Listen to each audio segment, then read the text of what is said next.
With WWE morale apparently plummeting and more, this is Pro Wrestling Central. My name is John, and you're watching the Wrestling Report.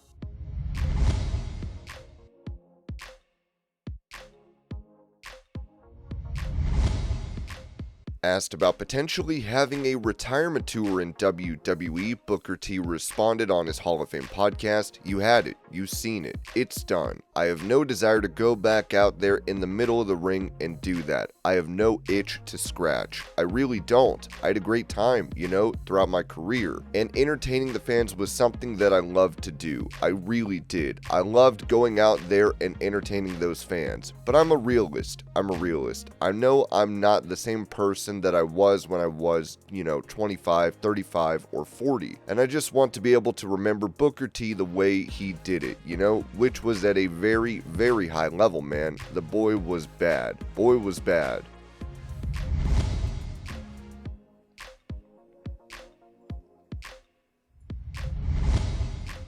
It appears there was a change in plans for Becky Lynch at SummerSlam, with Ringside News writing, "It looks like WWE made a major pivot when it comes to Becky Lynch's SummerSlam opponent, and Bayley may have just been left out in the cold. After retaining the WWE Women's Intercontinental Championship in a triple threat at Evolution against Bayley and Lyra Valkyria, Lynch was expected to move into a one-on-one feud heading into SummerSlam at MetLife Stadium on August 2nd and 3rd. On the July 15th episode of Raw, Bayley and Valkyria faced off in a 2 out of 3 falls match to decide who would get the title shot. Valkyria ended up winning the hard-fought battle, but according to Wrestling Observer Newsletter, that wasn't the original direction. The report revealed an internal proposed card for SummerSlam listed Lynch versus Bayley as the match that was planned. That internal rundown was reportedly created 3 weeks ago, meaning that Bayley was the frontrunner until a change of plans happened somewhere between then and this past Monday's Raw. As of now, it's unclear what's next for Bayley. If WWE doesn't find a spot for her, it would mark the second time this year she's missed one of the company's biggest stages, WrestleMania being the first.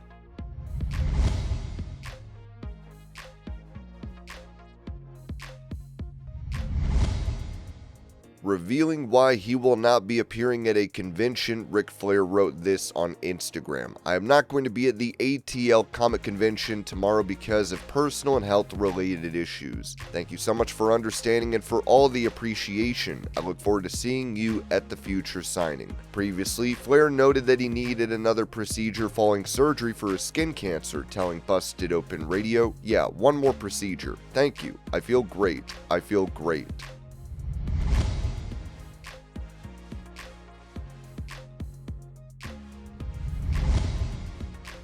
Going over why the announcement of AJ Styles returning to TNA Wrestling was delayed, company president Carlos Silva said this on Busted Open Radio. "We went through that all week as it all came together. We wanted to make sure the logistics of getting AJ to New York were set. As you know as well as anyone, these wrestlers are running around the world. You gotta make sure they can get there. I just think at the end, we decided, you know what, let's really tell the fans. We've teased it enough, and anyone can have a couple of days. If you're in the New York area, that way there won't be any question of, am I coming? Am I not coming? Is it AJ Francis? Is it AJ Styles? No, it's AJ Styles. He's returning. And we just wanted to tell everyone so that everyone could have the best chance to see him at Slammiversary."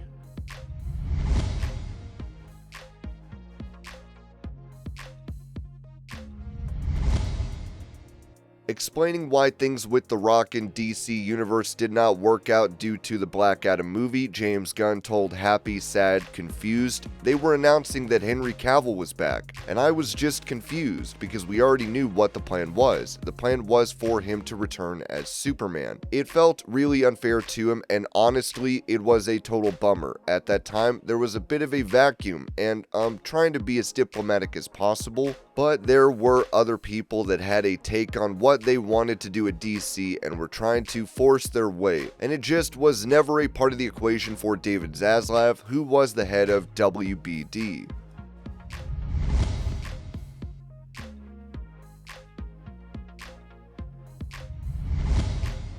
Touching on his upcoming match against World Heavyweight Champion Gunther at SummerSlam, CM Punk said this to comicbook.com. "Just getting to lace up my boots and lock up with Gunther at this stage in my career is more important to me than anything. Winning obviously is the goal. It would be the cherry on top, but I'm surrounded every day by such talented people, and I don't think I have the time to be able to work with all of them, especially at the extent that I want to. So I'm not trying to do a speed run and just share a ring with everybody, but Gunther's on the top of the list of people that I look at as, like, they're not only the present, they're definitely the future of the business. Braun Breaker, Chad Gable, Damian Priest. There's all of these guys that I look at and I'm like, oh man, I want to get in there with them, and I immediately start cooking up ideas. It means a lot. You know, I know wrestling is very subjective. Everybody has their favorites. They have their people that they hate. I'm kind of high on the list of everybody for either of those, but I just think that means I'm good at my job. And to be 46 years old and still good at this job, I think is pretty commendable. So sometimes I like to give myself some flowers, you know, so to speak."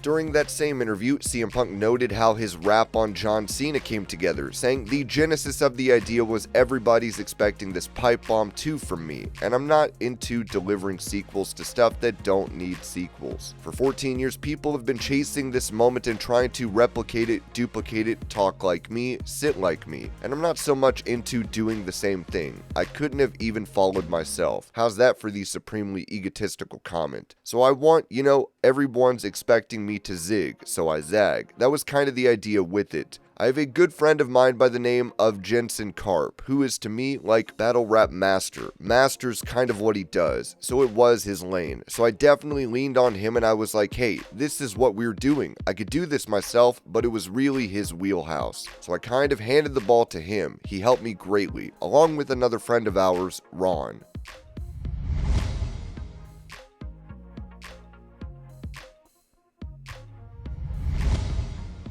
Providing an update on which network TNA Wrestling might end up on, Mike Johnson of PW Insider reported, "I am aware of one platform that was talking to TNA in the recent past, and there have been rumblings among WWE sources in recent weeks of another. I can confirm that before WWE landed on Tubi, TNA, a while back, was talking to Fox about having Impact airing weekly live on Tubi with the idea of building 2 big specials that would potentially air live on FS1. I don't know how far talks went, but it was strong enough that TNA was budgeting out what their costs needed to be to air the shows. I can also tell you that among at least 2 sources I spoke with in WWE this month, there was a belief that A&E could end up being a potential home for TNA. That discussion has quieted over the last few weeks, but that doesn't mean talks there are DOA, and that there aren't other places TNA could land.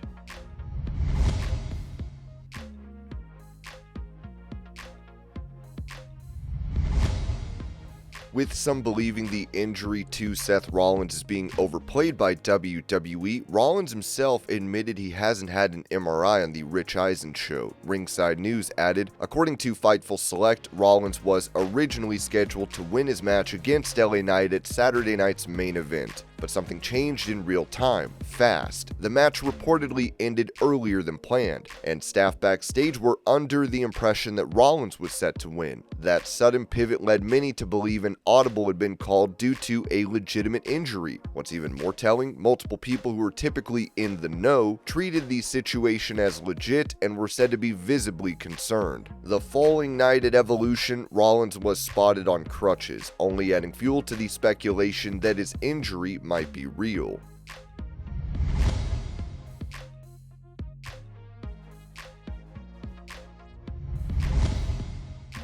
Going over a change in WWE policy regarding the severance pay, Ringside News wrote that WWE employees were hit with a major blow today as the company officially rolled out a new severance policy, and it's not good news for longtime staffers. According to an internal memo sent this afternoon, WWE scrapped its previous severance package, which offered 1 month of severance pay for every year of service. Moving forward, the company will now follow TKO group structure, offering just 2 2 weeks of severance pay per year of employment. PW Insider reports that there are also pay caps tied to an employee's management level, though exact figures were not made available. Still, insiders say the move has sent shockwaves through WWE's corporate offices. Since Vince McMahon sold WWE to Endeavor and merged it with UFC under the TKO umbrella, many employees have found themselves managing triple the workload, handling tasks across WWE, UFC, and even PBR professional bull riders. The updated severance terms only add more pressure to an already strained workforce. The change is effective immediately and leaves long-tenured staff with far less security should layoffs continue. This latest move by WWE is a brutal reminder that the business side of wrestling doesn't pull punches. While the glitz and glamour play out on TV, the real drama might be happening behind the scenes, where loyalty now comes with a smaller paycheck on the way out. Fightful Select added that the reaction to the changes to TKO's severance plan within TKO was one of disgust,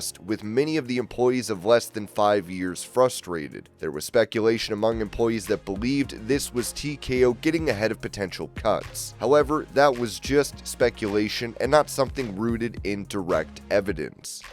And this was your pro wrestling news update. I hope you're all having a great day. Thank you so much for watching, and I will see y'all later.